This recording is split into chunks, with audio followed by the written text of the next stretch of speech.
Hi everyone, it's John from What Up. Welcome back to another video. And today we have an interview with Isabella Bucceri, who plays Faile, my second favorite character in the series. So if you love the Wheel of Time as much as I do, if you're as excited about the third season as I am, or if you just want to keep up on all the Wheel of Time news, consider making us your home for Wheel of Time news. Subscribe to the channel, like the video, and of course, tell all your friends. Isabella is a treat, folks. She really is. She is a wonderful, wonderful person. She was very thoughtful, very insightful, and kind.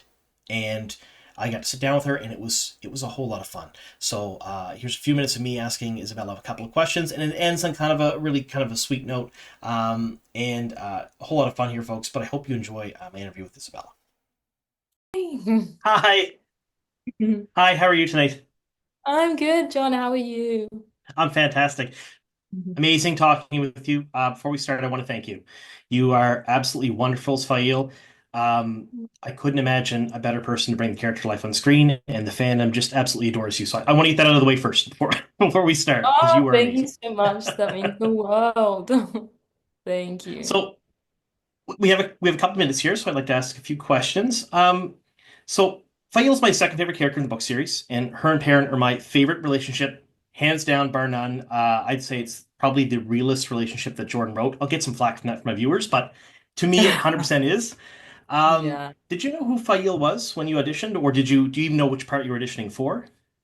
No, I had no clue. They had code names for everything. So yeah, I was trying to Google the title and it just wasn't coming up. So I was freaking out. I was like, what am I auditioning for? But yeah, I was thrilled to find out that I'd be playing her. I hadn't had any experience with the books, but I had a lot of family and friends who did. And they were ecstatic.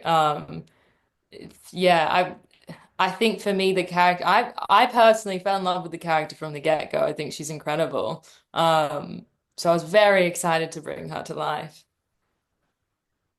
And you did a fantastic job, right? And you are doing, I should say, a fantastic job. We still have a couple of episodes left this season. More Faile to come in episode 7. Um, so she was one of the book characters that people either loved or they didn't love so much. There was very few people in between. I loved her to pieces. I super did. Yeah. But the fandom universally loves you as Faile in the show. Like, I don't think there's a single person I've ever heard mention, like, oh, I still don't like Faile. They all love you. So, how does it feel to have such an outpouring of love from the fandom for your performance? Oh, it means so much. I think it's always, intimidating and terrifying to portray a character that's so loved by so many people. And I think yeah, seeing those reactions really does mean the world. I think people are so passionate about this character and whether they love or hate her, it means, she's made a mark and she's, you know, um fascinating in that way, I think. So it means the world, really. So we've seen this already a little bit in the show, and we will continue to see it. But Faile is not only incredibly intelligent, she's nobility, she is well educated, she knows a lot about.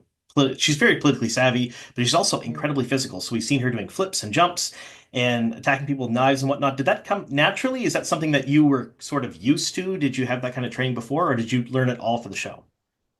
Yeah, all through the show. I mean, I was not a very physical person before it, so I think it was a big challenge, but it's crazy that kind of I mean, from the first day I started in the gym to then the last day, it was like I just wanted to dive in, like towards the end. It was so much fun. The stunties make it so fun. Um, but yeah, it's very terrifying at the beginning. You kind of go like you watch them do their thing and demo some of the fight sequences, and you're like, my body's not gonna do that. There's like you can't, no. But step by step you get there, and I think yeah, Fail is, as you say, comes from nobility and comes from this military background. So I wanted to make sure that she had that physicality and it really helped me as an actor. So yeah, it was terrifying and then the best thing ever by the end of it. I was just like, You I make it look can't wait. so easy on screen. Yeah, Oh, I'd I'm break both my glad. legs just trying any of that. I really would. I'm so glad. Faila in the books, she's one of the characters that pushes and guides Perrin to become a leader. So one of Perrin's biggest qualities is he's a leader, but he really would never have been without Faile. She's the one who taught him everything, that guided him through everything, that kind of made him the person who he is in the books, and is 100% his better half. Are you looking forward to doing that to Marcus on screen? Yeah, I think, like you said, the relationship is so human. I see that. Like I see that, like how they're kind of mirrors for each other, and they bring out those parts of each other that maybe the other's scared to look at. And yeah, with playing the dynamic with Marcus was so fun because you do get to play these really human, complex, and layered characters that are both really like contradictions in a sense. Like you've got this fiery, like small, dangerous character, and then you've got this gentle giant who's afraid of his strength, and bringing them together really like balances each other out, and yeah, I think Perrin really finds.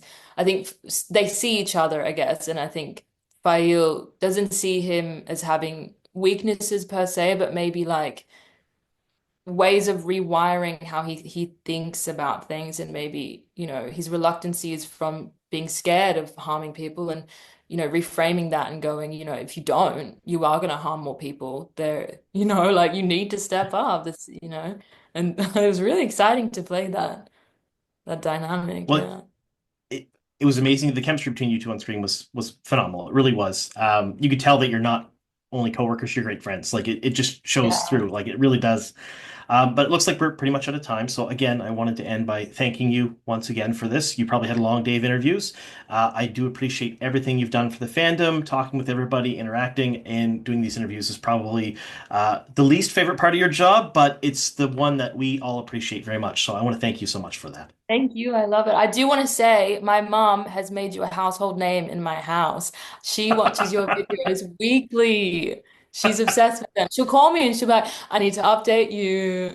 So you are a household name now in our family. It was Thanks very so much. exciting. Tell her to reach out and I'll send her a whole bunch of What Up merch. Oh, she'd cry.